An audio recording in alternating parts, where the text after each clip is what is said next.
హిందీ మూవీలో ఒక డైలాగ్ ఉంటుంది నవాజుద్దీన్ సిద్దికీది. మౌత్ కో ఛూకర్ టక్కర్ వాపస్ ఆ గయా.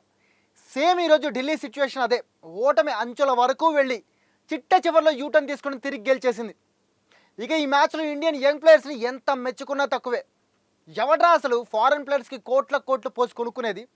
మన ఇండియన్ ప్లేయర్లు, అది కూడా డొమెస్టిక్ ప్లేయర్లలో 19-22 youngster batting and bowling and ఫీల్డింగ్స్లో అన్నింటిలో ఇరగదీస్తున్నారు.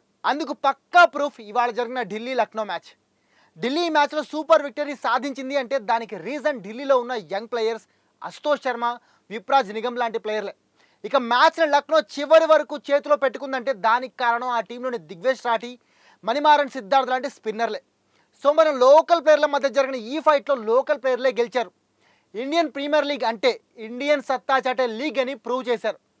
ఏది ఏమైనా ఐపీఎల్ ఓవర్ నైట్ స్టార్స్ని తయారు చేస్తుంది, కొత్త ప్లేయర్లని హీరోలు చేస్తుంది అనడానికి ఈ match perfect example. What a thrilling match. ఆఖరి ఓవర్ వరకు ఎవరు గెలుస్తారో అర్థం కాలేదు. కానీ ఢిల్లీ ఇంపాక్ట్ ప్లేయర్గా వచ్చిన అశుతోష్ ఒక్కడే మ్యాచ్ని తిప్పేశాడు. ఢిల్లీ బ్యాటింగ్ స్టార్ట్ అయినప్పటి నుంచి లక్నో స్పిన్నర్లు తిప్పేశారు అండ్ ఆ తర్వాత అశుతోష్ తిప్పేశాడు. ఏం బ్యాటర్ రా బాబు అశుతోష్. అసలు ఇలాంటి మిడిల్ ఆర్డర్ బ్యాటర్ టీమిండియాలో పక్కాగా ఉండాలి. అసలు 65 రన్స్కి 5 వికెట్లు ఓడిపోయిన ఢిల్లీ అక్కడి నుంచి 210 టార్గెట్ చేసి చేయొచ్చని ఎవరైనా అనుకుంటారా? 5 వికెట్లు అంటే బ్యాటర్లంతా అవుటే డగౌట్లో ఉన్నారని అర్థం. అలాంటిది అక్కడి నుంచి యంగ్ ప్లేయర్స్, అందులోనూ అశుతోష్ శర్మ 31 బంతులో 66 రన్స్ కొట్టి నాట్అవుట్గా నిలబడ్డాడు. 4 బంతులు 6 రన్స్ కావాలి. ఒకే ఒక్క వికెట్ చేతిలో ఉంది, కానీ భయం లేదు ఆడి కళ్ళల్లో. ఎక్స్పీరియన్స్డ్ స్పిన్నర్ షహబాజ్ అహ్మద్ బాల్ని స్ట్రైట్ 6 కొట్టి మ్యాచ్ ముగించాడు. అశుతోష్ బ్యాటింగ్లో స్ట్రైట్ 6లో ఒక పెద్ద మ్యాజిక్. ఎలాంటి బంతునైనా స్ట్రైట్ 6కి పంపిస్తూ ఇరగదీశాడు. ఇక అశుతోష్కి తోడు విప్రాజ్ నిగమ్ లక్నోకి ఓ నైట్ మేర్లా మారాడు. అశుతోష్ ఎంత ఆడినా ఒకవేళ మధ్యలో విప్రాజ్ కొట్టిన 15 బంతుల్లో 39 పిన్ హిట్టింగ్ మాత్రం లేకపోతే చాలా కష్టమైంది ఢిల్లీకి. అలా వచ్చి ఇలా తుఫాన్ల బౌండరీలు బాది వెళ్ళిపోయాడు నిగమ్. ఆ హిట్టింగ్తోనే ఢిల్లీ మళ్ళీ లైన్లో పడింది. ఇక ఢిల్లీ బౌలింగ్లో కుల్దీప్ యాదవ్ స్టార్కి ఇరగదీశారు. అయితే మ్యాచ్ ఇంత టఫ్ కావడానికి కారణం మాత్రం కేఎల్ రాహుల్ని వదిలేయడం అండ్ అక్షర్ పటేల్ చెత్త కెప్టెన్సీ, అందులో డౌటే లేదు. ఇక రెండు టీంలు కూడా ఇన్నింగ్స్ బిల్డ్ చేయడంలో ఫెయిల్ అయ్యాయి. స్టార్టింగ్లో లక్నో బెస్ట్ ఓపెనింగ్ లాస్ట్ వరకు యూటిలైజ్ చేసుకోలేకపోయింది. సూపర్ బ్యాటింగ్ పిచ్ మీద అదిరిపోయే ఓపెనింగ్ వచ్చిన తర్వాత కూడా 250 స్కోర్ దాటుతారనుకుంటే 209కి ఆగిపోయారు. ఆ తర్వాత 200 పైగా టార్గెట్ చేసి చేయగల పిచ్ మీద ఇంత ఈజీగా వికెట్లు పారేసుకోవడం ఢిల్లీ చెత్త పెర్ఫార్మెన్స్కి పర్ఫెక్ట్ ఎగ్జాంపుల్. బౌలర్లు అందరూ అదరగొట్టి 250-260 రన్స్ బాధేస్తారు లక్నో అనుకున్న టైంలో ఆ టీంని 209కే ఆపేశారు. అది చాలా గ్రేట్ ఫీట్ అనమాట. బట్ ఢిల్లీ బ్యాటింగ్ లైనప్ అసలు ఎంత చెత్తగాడిందంటే అంత చెత్తగాడింది. ఓపెనర్లో బాధాలి ఒప్పుకుంటా, బట్ కళ్ళు మూసుకొని గుడ్డెదు చేలో పడ్డట్టు కాదు. బౌలర్లు బెటర్ బాల్స్ డెలివరీ చేసినప్పుడు దాన్ని జాగ్రత్తగా ఆడుకోవాలి. కానీ ఢిల్లీ బ్యాటర్స్ మెగ్గర్గ్, డూప్లెసిస్, అభిషేక్ పోరెల్, సమీర్ రిజ్వీ అలా వీళ్ళలో ఎవరు కూడా అలా చేయలేదు.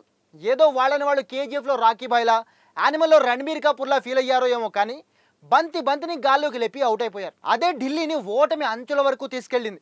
ఇక లక్నో బ్యాటింగ్ అనుకున్నట్లే డిజాస్టర్గా మారింది.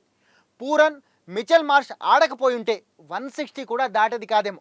బట్ ఆ టీం బౌలర్లు ముఖ్యంగా ఐపీఎల్లో అన్సోల్డ్గా ఉండిపోయి మోహసిన్ ఖాన్ గాయంతో తప్పుకోవడంతో టీంలోకి వచ్చిన శార్దుల్ ఠాకూర్ ఇరగదీశాడు. ఫస్ట్ ఓవర్లోనే మెగ్గర్గ్, అభిషేక్ పోరెల్ల 2 వికెట్లు తీసి ఢిల్లీని నడ్డి విరిచాడు. భరించలేని ప్రెషర్లోకి నెట్టాడు. ఆ తర్వాత కూడా క్రీజ్లో సెటిల్ అవుతున్న డేంజరస్ డూప్లెసిస్ని పంత్ ఇచ్చిన సజెషన్ని కరెక్ట్గా ఇంప్లిమెంట్ చేసిన బిష్నో ఈజీగా అవుట్ చేశాడు. అంటే సేమ్ లక్నో ప్లేయర్స్ లానే ఇన్నింగ్స్ బిల్డ్ చేయడం వదిలేసి జస్ట్ బాదడం పైన ఫోకస్ పెట్టారు ఢిల్లీ ప్లేయర్లు. మినిమం క్రీజ్లో సెటిల్ అయిన తర్వాత భారీ షాట్లు ఆడుంటే ఢిల్లీ ప్లేయర్లు పోయేది. ముఖ్యంగా డూప్లెసిస్, అక్షర్ వీళ్ళిద్దరూ కూడా చాలా వేస్ట్గా అవుట్ అయ్యారు. ఆ తర్వాత కొద్దిగా స్టబ్స్ అండ్ అశుతోష్ స్కోర్ బోర్డ్ని పరిగెత్తించడానికి ట్రై చేసిన స్టబ్స్ అవుట్ అయ్యాక ఇక ఢిల్లీ పని అయిపోయింది అనుకున్నారంతా. బట్ ఎవ్వరూ ఊహించని విధంగా విప్రాజ్ నిగమ్ ఆడిన ఇన్నింగ్స్ ఢిల్లీని మళ్ళీ ట్రాక్లోకి తీసుకొచ్చింది. బట్ బ్రేక్ రావడంతో విప్రాజ్ ఆ రిధం పోగొట్టుకుని అవుట్ అయిపోయాడు. ఇక ఢిల్లీ గెలవడం అంతా అశుతోష్ మీదే ఆధారపడింది. అదే టైంలో అవతలి పక్కన 9 వికెట్లు పడిపోయాయి. ఇక లక్నో బౌలింగ్ ముందు అశుతోష్ గెలిపిస్తాడని ఎవ్వరు అనుకోలేదు. అలాంటి టైంలో ఢిల్లీ ఇంపాక్ట్ ప్లేయర్గా వచ్చిన అశుతోష్ మ్యాజిక్ చేసి టీంని గెలిపించాడు. ఏది ఏమైనా లక్నో ఫైటింగ్ స్పిరిట్ అండ్ ఆ టీమ్ స్పిన్ డిపార్ట్మెంట్ని మెచ్చుకోవాల్సింది. ఎందుకంటే బిష్నోయ్ అండర్లో యంగ్ స్పిన్నర్లంతా పక్కాగా గుడ్ లెంత్లో బౌలింగ్ చేస్తూ బ్యాటర్లని షాట్లు ఆడనివ్వలేదు. దాంతో ఢిల్లీ బ్యాటర్లు స్కోర్ చేయడం చాలా టైట్ అయింది. అంటే ఓ రకంగా మ్యాచ్ ఇంత టైట్ కావడానికి కారణం లక్నో స్పిన్ డిపార్ట్మెంటే, అందులో డౌటే లేదు. ముఖ్యంగా రవి బిష్నోయ్ కంటే యంగ్ ప్లేయర్లు దిగ్వేష్ రాఠీ, సిద్ధార్థ్ ఎరగదీశారు. సో ఫైనల్గా Vipraj Nigam unexpected cameo, Ashutosh magic innings ఢిల్లీకి స్పెక్టాక్యులర్ విన్ తెచ్చిపెట్టింది. అక్షర్కి కెప్టెన్గా ఈ టోర్నీలో ఫస్ట్ విన్ వచ్చేలా చేసింది.